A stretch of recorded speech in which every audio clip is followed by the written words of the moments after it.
Discipline has always felt to me like an invisible chain. At first, it feels heavy. It feels like sacrifice, like you're giving up pleasure while everyone else indulges. But over time, you realize that same chain is what keeps you anchored while others drift aimlessly through life.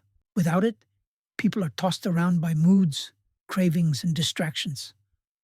With it, you can move steadily toward your dreams, no matter how rough the storms become.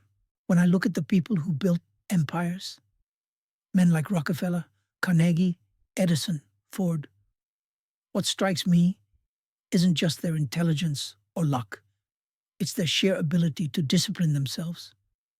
Rockefeller wasn't the son of wealth. He wasn't handed millions. He started poor, but he had a rule: track every single penny, never waste, never gamble, and always think long term. While his peers spent freely and boasted about their fleeting wins, Rockefeller saved, reinvested, and practiced relentless self-control. That discipline turned him into the wealthiest man of his era. Not brilliance alone, discipline. The truth is, we all know what we should be doing. We know we should wake up earlier. We know we should save more than we spend. We know our health matters. We know our focus determines our future. Yet so many of us ignore it. Why? Because knowledge is easy. Discipline is hard. Knowledge is comfortable. Discipline is uncomfortable. And that's why so few achieve greatness. Because greatness requires consistency. And consistency requires discipline. Take Abraham Lincoln. His story is one of failure after failure. Losing elections, losing businesses, losing people he loved. A lesser man would have given up, but Lincoln had a quiet kind of discipline. He didn't let bitterness rule him. He didn't allow anger or grief to make him reckless. He stayed steady, patient, committed. That discipline carried him all the way to the presidency. And when America itself was tearing apart at the seams, it was Lincoln's discipline that kept him calm, rational, and strong enough to hold the Union together. Discipline doesn't just build millionaires, it builds leaders. Leaders who can stay grounded when the world is shaking. Leaders who don't chase every impulse, who don't let fear or anger dictate their path. Even in creativity, the pattern repeats. Walt Disney was told he lacked imagination. He faced bankruptcy, rejection, and humiliation. But his discipline kept him drawing, kept him dreaming, kept him pushing forward when the evidence told him to stop. That discipline turned his name into one of the most powerful in entertainment. Behind every overnight success is a man or woman who spent years in disciplined work when no one was watching. The undisciplined life is easy. Eat what you want, sleep when you want, spend when you feel like it, quit when it gets tough. That life feels free, but it's not. It's a trap. It leads to regret, mediocrity, and dependency. The disciplined life feels hard at first, but in the end, it's the only true freedom. Because when you discipline yourself, you earn the ability to choose your destiny instead of being controlled by your impulses. I remind myself of this every time I don't feel like doing the work. Every time I want to hit snooze. Every time I want to give up early. Every time I want comfort more than progress. Discipline whispers, do it anyway. And I know that every single time I obey that voice, I'm building a stronger version of myself. Napoleon Hill once wrote that self-discipline begins with the mastery of your thoughts. And I found that to be painfully true. If I don't control what I think, I can't control what I do. My emotions, my fears, my doubts, they start running the show. But if I master my thoughts, if I keep them aligned with my vision, then discipline becomes natural. It's not a prison, it's power. The modern world makes discipline harder than ever. Distractions are everywhere. Our phones, our screens, endless noise pulling our attention in 1,000 directions. Most people drown in it. They wake up in the morning and already their focus is gone, scattered before they've even begun. But the disciplined person, the one who guards their attention like gold, that person becomes unstoppable. While others scroll, they study. While others waste, they build. While others sleep, they rise. That's why the disciplined climb higher, not because they are more talented, but because they are more consistent. Opportunity belongs to those who can stick with the boring, unglamorous habits long enough to see results. The student who studies daily will always outshine the genius who studies once in a while. The investor who saves consistently will always beat the gambler chasing fast wins. Discipline turns ordinary into extraordinary, while lack of discipline turns potential into wasted dreams. And the most important truth? Discipline is not something you're born with. It's not a gift. It's a muscle. You build it, day after day, choice after choice. Carnegie built it. Edison built it. Lincoln built it. None of them were born with steel willpower. They forged it in the fire of daily sacrifice. And so can you. There's a story I once heard about Henry Ford that struck me deeply. In the early days, before Ford became a household name, he faced ridicule from nearly every direction.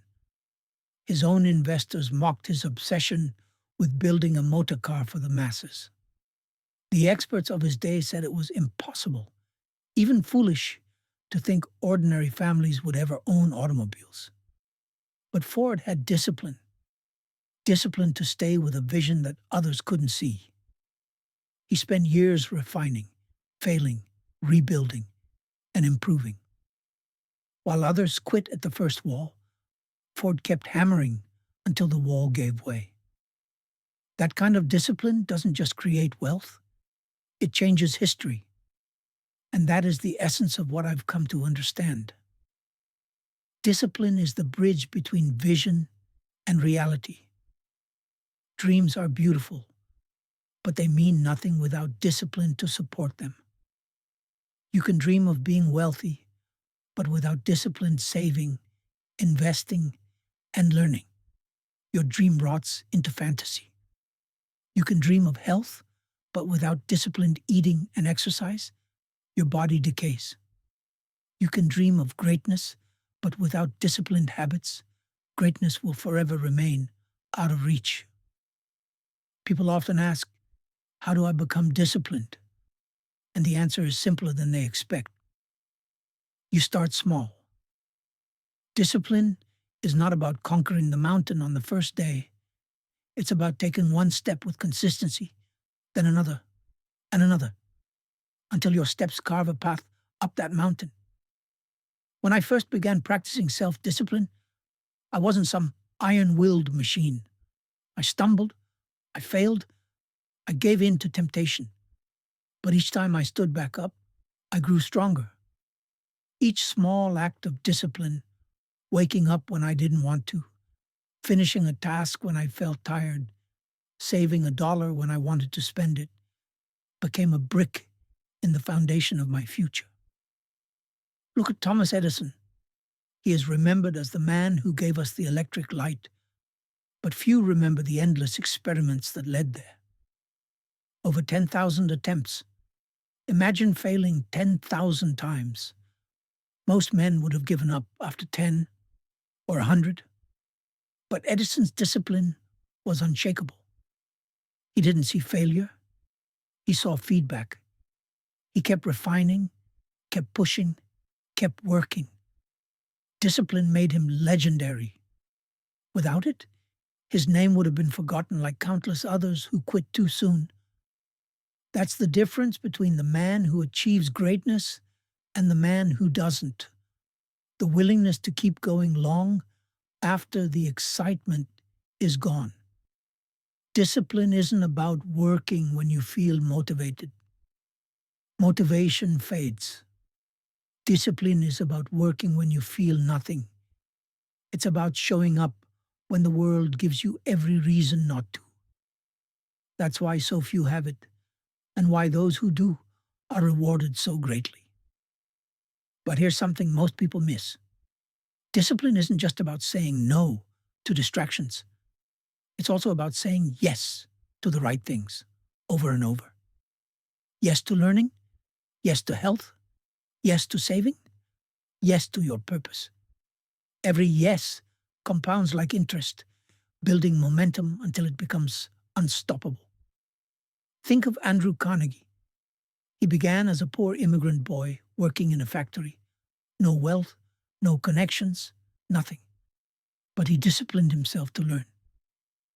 Every night, after long hours of labor, he would read, study, and educate himself.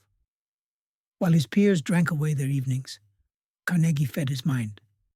That discipline turned him into a titan of steel, one of the richest men who ever lived. His fortune wasn't magic, it was built brick by brick, decision by disciplined decision.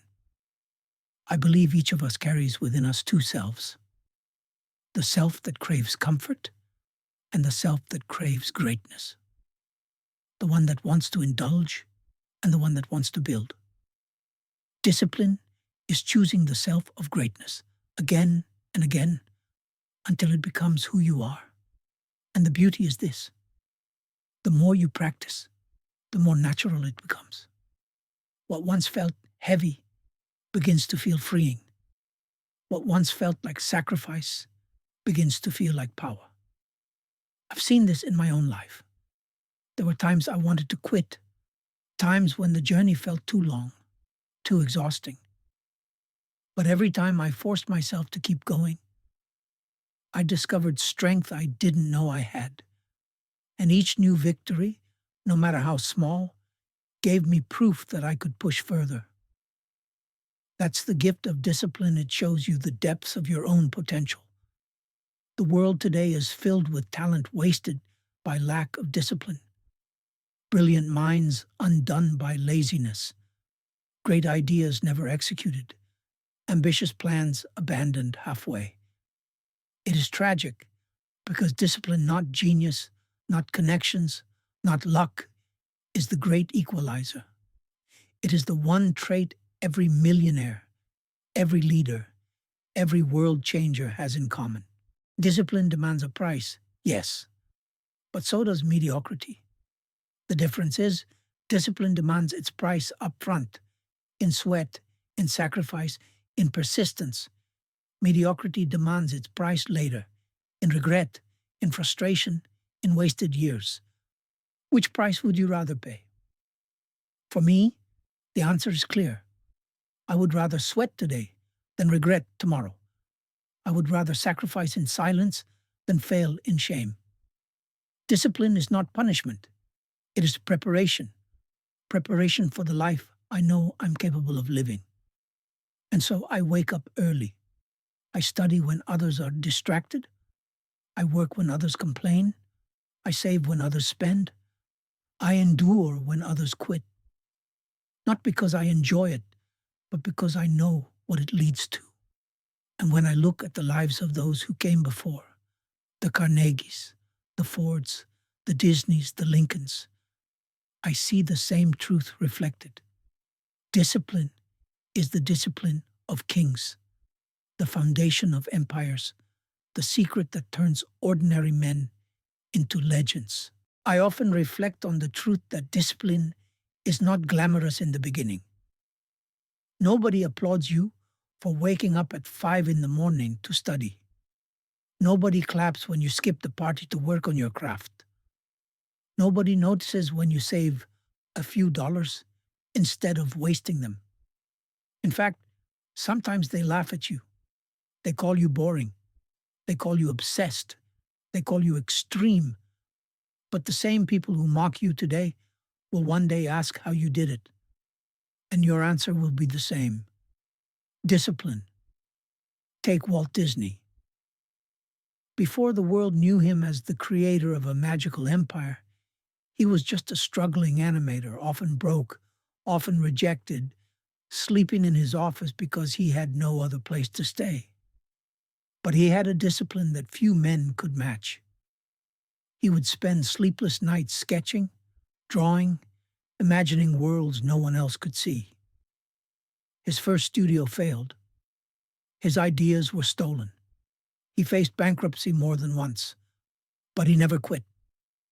He had the discipline to keep building, to keep creating, to keep pushing when the world pushed back.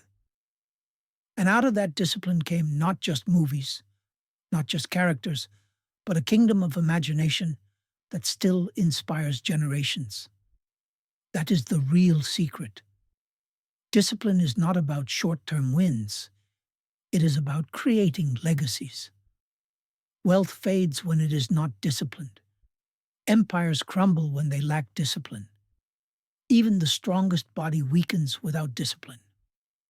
Everything of lasting value must be built on the unshakable stone of discipline. I've realized that discipline is not a cage. It is freedom. At first, it feels like chains. You feel restricted, forced to give up what others enjoy. But in time, you see the truth.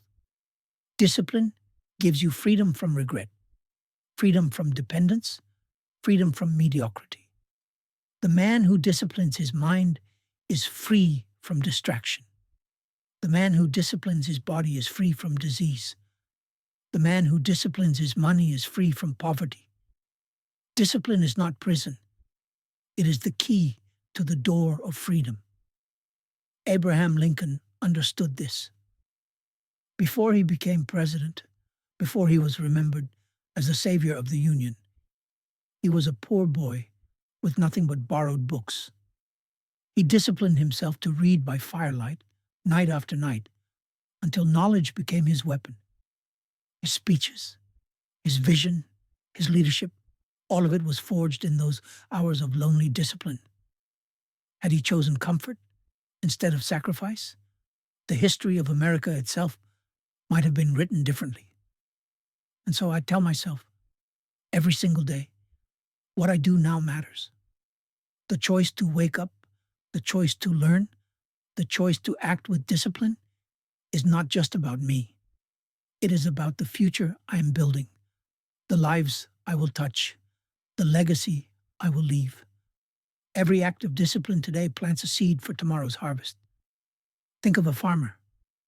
He rises before dawn, season after season, planting seeds, tending soil, pulling weeds.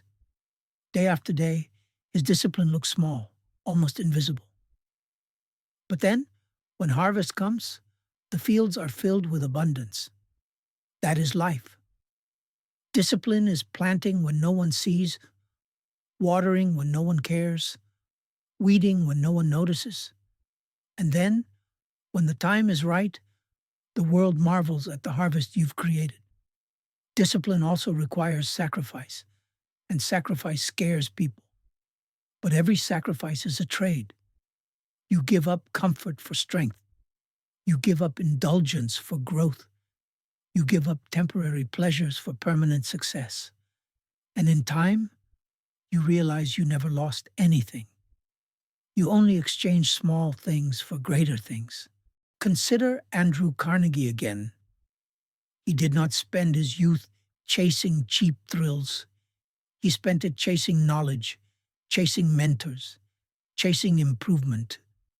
That sacrifice built one of the greatest fortunes ever assembled. When asked why he worked so hard, Carnegie said it wasn't for the money alone. It was for the challenge of growth, for the discipline of building something that would outlast him. I've learned that discipline must be rooted in vision. Without vision, discipline feels like torture. But when you know where you are going, when you see the picture of the life you want, every act of discipline becomes a step toward it. Vision is the fire. Discipline is the fuel. One without the other burns out quickly. Together they can light the world. That is why I keep my vision close. I write it down. I imagine it. I breathe it. I let it shape me. Because the truth is, the world will try to steal it from you. The world will whisper, take it easy, rest, relax, enjoy now. But I remind myself, comfort is the enemy of growth. No great empire was built in ease. No great story was written in comfort. Discipline is the price of greatness, and I am willing to pay it. Look at modern millionaires, entrepreneurs, creators. They are not just lucky. They are not just talented. They are disciplined. They wake up before others. They work while others rest. They invest while others spend. They persist while others quit. And because of that, they achieve what others only dream of. The secret, then, is not hidden. It is not mysterious. It is simple, even obvious. But it is hard. And because it is hard, few will choose it. That is why wealth and greatness are rare. But for those willing to live with discipline, the rewards are limitless. I think of myself not as a man who has arrived, but as a man who is building. Every day, I lay another brick. Every day, I plant another seed. Every day, I discipline myself a little more. And I know, with unshakable certainty, that one day the world will see the structure I have built. They will call it success. They will call it fortune. They will call it greatness. But I will know what it truly is. Discipline transformed into destiny. All right, let's bring this story home with the final 1,000 words conclusion of The Discipline That Builds Millionaires. This is where everything ties together into a powerful climax. Emotional, cinematic, and transformational. Discipline has been my constant companion, even when I hated it. In my darkest hours, when failure mocked me and fear whispered in my ear, discipline stood beside me like an unshaken friend. It told me, keep going, keep working, keep believing. And because I listened, I kept moving, one step at a time, until failure became fuel and fear became fire. I have come to understand something vital. Discipline is not just about wealth. It is not only about building businesses or fortunes or empires. Discipline is about building yourself. Because the greatest fortune a man can ever possess is not his money. It is his character. Money without character is a house without a foundation. But character built by discipline can withstand storms that money alone could never endure. History has shown this truth again and again. Henry Ford disciplined himself to think differently, to imagine what others could not.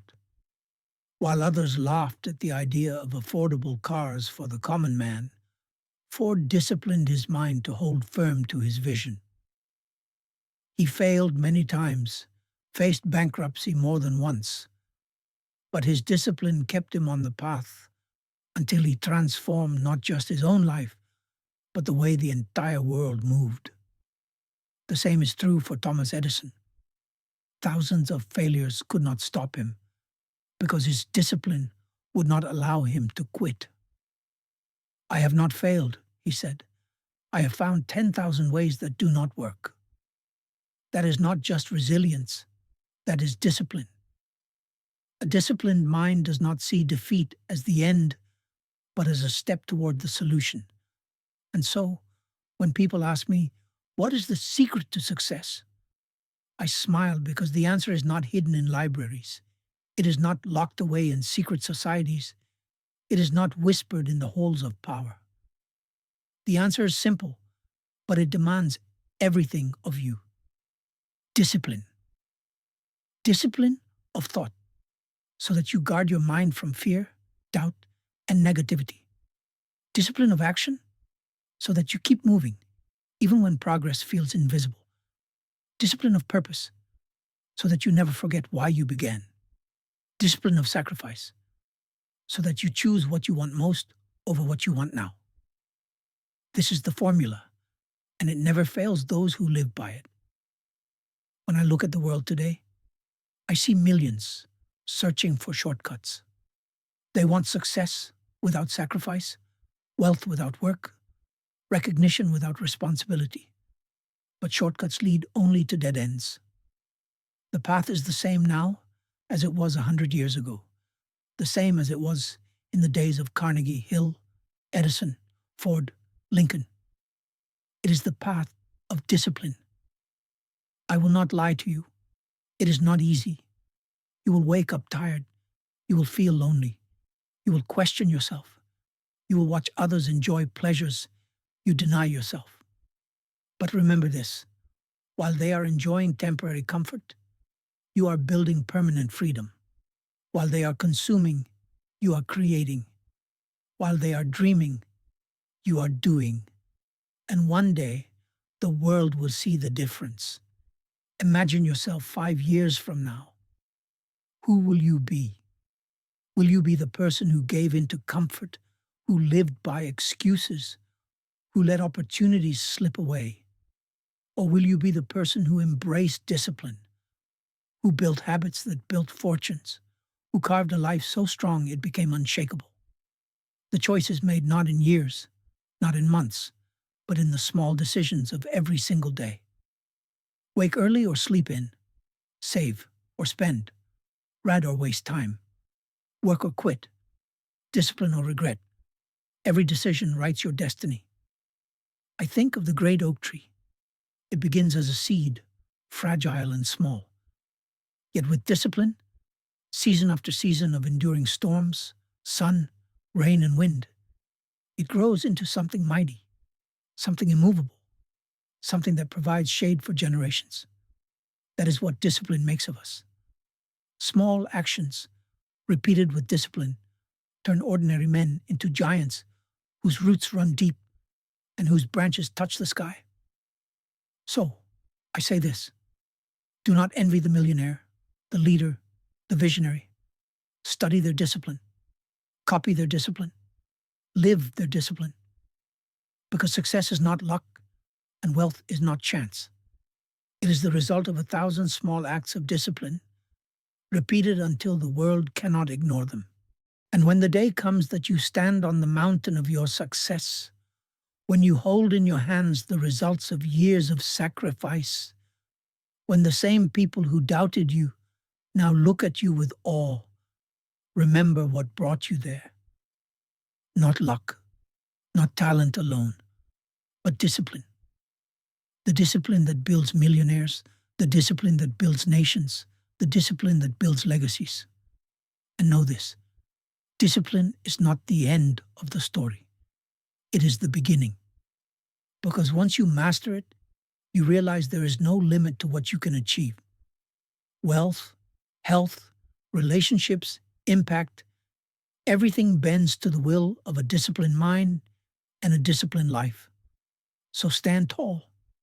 Take the first step today. Wake earlier than you want to. Work harder than you feel like. Save more than you think you can. Learn more than others expect of you. Push beyond the limits you once believed were real. For every act of discipline today is a seed of greatness tomorrow. And in time, when your story is told, they will say of you what has been said of every man and woman who rose from nothing to everything. He was disciplined. She was disciplined. They lived with discipline, and they became unstoppable. That, my friend, is the truth the world hides in plain sight. That is the secret you hold in your hands today. The discipline that builds millionaires. The discipline that builds you.